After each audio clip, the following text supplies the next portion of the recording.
Assalamualaikum warahmatullahi wabarakatuh. Kami dari kelompok 3 ingin mempresentasikan tentang perencanaan kinerja. Adapun kelompok kami, saya sendiri sebagai moderator Muhammad Irfani, yaitu ada juga teman saya yang pertama Nanda Sukuni, Eka Ramyati Saputri, Fa'aya Musa, Muhammad Ali, Rindu Sumardalu. Assalamualaikum warahmatullahi wabarakatuh. Baik, di sini saya sebagai moderator memandu sesi pada hari ini.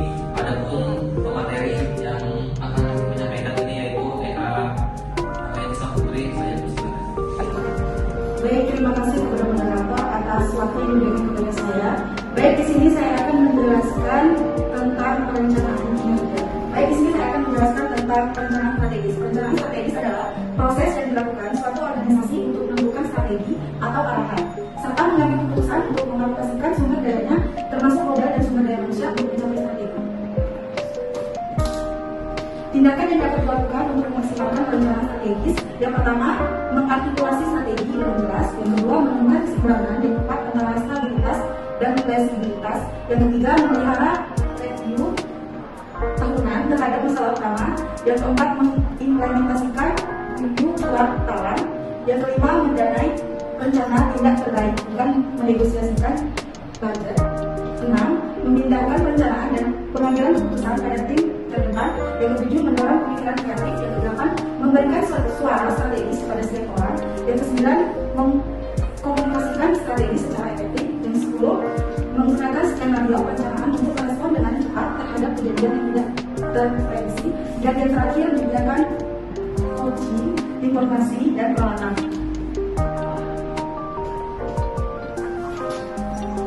Selanjutnya, tujuan dan sasaran kinerja. Tujuan kinerja adalah menyesuaikan harapan kinerja individual dengan tujuan organisasi. Kesesuaian antara upaya pencapaian tujuan individu dengan tujuan organisasi akan mampu mewujudkan kinerja yang baik. Pada dasarnya, terdapat banyak tujuan dalam suatu organisasi. Tujuan tersebut dapat dinyatakan dalam berbagai tindakan, di mana tujuan pada jenjang di atasnya menjadi acuan bagi tingkat di bawahnya. Tujuan tingkat bawah memberikan kontribusi bagi pencapaian tujuan jenjang di atasnya. Beberapa tingkatan tujuan tersebut antara lain: yang pertama, corporate level; yang kedua, senior management level; yang ketiga, business unit functional atau department level; yang keempat, team level; dan kelima, individual level. Selanjutnya, sasaran kinerja. Sasaran kinerja merupakan suatu pernyataan secara spesifik yang menjelaskan hasil yang harus dicapai, kapan dan oleh siapa sasaran yang ingin dicapai tersebut terselesaikan. Sifatnya dapat dihitung, prestasi yang dapat diamati dan dapat diukur. Sebagai sasaran, suatu kinerja mencakup unsur-unsur diantaranya: yang pertama, the performance; yang kedua, the action atau performance; yang ketiga, time management; yang keempat, evaluation method; yang kelima, the values. Selanjutnya, kesepakatan kinerja. Kesepakatan kinerja merupakan kontrak kinerja antara pekerja dengan manajer, yang disebut sebagai personal kontrak antara manajer dan pekerja harus sepakat tentang tujuan dan sasaran yang hendak dicapai dan menjadi komitmen untuk menjalankannya. Kontrak kinerja merupakan dasar penting untuk melakukan penilaian terhadap kinerja kerja.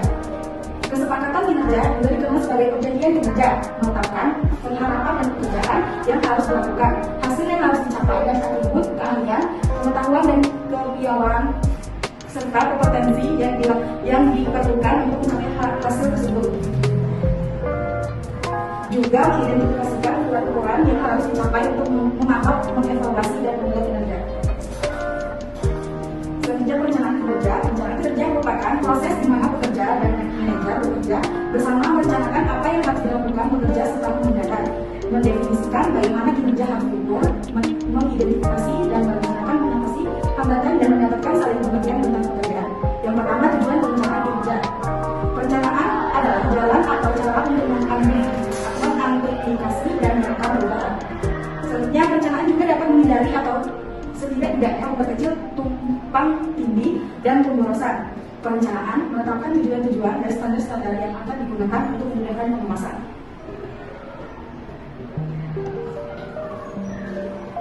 Yang B, fungsi perencanaan kinerja. Yang pertama, perencanaan sebagai pengarah; yang kedua, perencanaan sebagai minimalisasi; yang ketiga, perencanaan sebagai minimalisasi pemborosan sumber daya; yang keempat, perencanaan sebagai penempatan dalam pengawasan kualitas. Selanjutnya, yang terakhir, kinerja. Yang pertama, misi atau maksud, tujuan, strategi, kebijakan, prosedur, aturan, program, dan yang terakhir anggaran. Ya, dengan hambatan dalam berjalan kinerja. Yang pertama, kurang pengetahuan tentang organisasi. Yang kedua, kurang pengetahuan tentang organisasi. Yang ketiga, tidak mampu melakukan peramalan secara efektif. Kesulitan perencanaan organisasi yang tidak beruang, biaya, tapi gagal, kurang percaya diri, dan terakhir tidak bersedia memikirkan tujuan-tujuan alternatif. Sekian materi dari saya kembalikan kepada Anda. Baik, terima kasih. Apakah ada yang ingin ditanyakan? Silakan.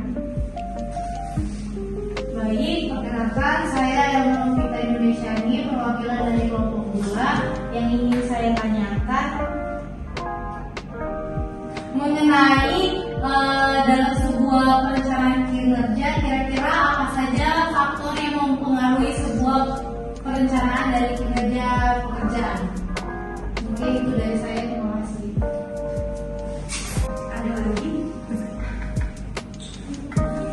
Perkenalkan, saya Francisca Magam dari kelompok 5. Saya ingin bertanya tentang sebutkan prinsip-prinsip dasar dalam perencanaan kinerja. Baik, perkenalan, saya Nur Fasira, perwakilan dari kelompok 6. Di sini saya ingin bertanya dalam sebuah manajemen kinerja. Baik, di sini saya akan menjawab pertanyaan dari Emma. Pertanyaannya, faktor yang mempengaruhi kinerja. Di sini ada dua faktor. Faktor pertama, kemampuannya itu kemampuan pegawai untuk melakukan pekerjaan tersebut, yaitu bakat, minat, faktor kepribadian. Kemudian tingkat usaha yang dicurahkan, yaitu motivasi yang dimiliki, etika kerja, tingkat kehadiran, rancangan tugas. Yang kedua, faktor motivasi yaitu yang terkait dengan keinginan pegawai untuk melakukan pekerjaan. Kemudian kemampuan yaitu kapabilitas untuk melakukan pekerjaan, dan lingkungan kerja yaitu sumber-sumber daya yang diperlukan untuk melakukan pekerjaan. Gimana ya, Pak? Baik, terima kasih jawabannya. Baik, di sini saya akan menjawab pertanyaan dari Agam. Pertanyaannya, sebutkan prinsip-prinsip dasar dalam perencanaan kinerja. Adapun prinsip dasar perencanaan kinerja sebuah organisasi atau perusahaan antara lain: yang pertama, menghargai kejujuran; kedua, melakukan pelayanan; ketiga, memiliki tanggung jawab; keempat, dirasakan seperti pemain; kelima, terdapat perasaan kasihan; keenam, terdapat perumusan tujuan; yang keenam, terdapat konsensus dan kerjasama; yang ketujuh, sifatnya berkelanjutan; yang kedelapan, jadi komunikasi dua arah; yang kesembilan, pegawai timbang balik. Gimana? Senang. Baik, di sini saya akan menjawab pertanyaannya Ira. Pertanyaannya, dalam sebuah manajemen kinerja, apa saja yang perlu diperlukan agar dapat mencapai kinerja yang maksimal? Jawabannya, yang pertama, melakukan evaluasi kinerja lebih sering, tidak hanya sekali atau dua kali dalam setahun, namun beberapa kali. Yang kedua, menggunakan OKR untuk menyelaraskan standar pencapaian pribadi dengan tujuan perusahaan secara keseluruhan.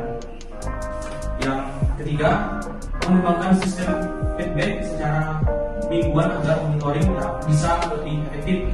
Yang keempat, menjadikan manajer sebagai pengajar atau memberi latihan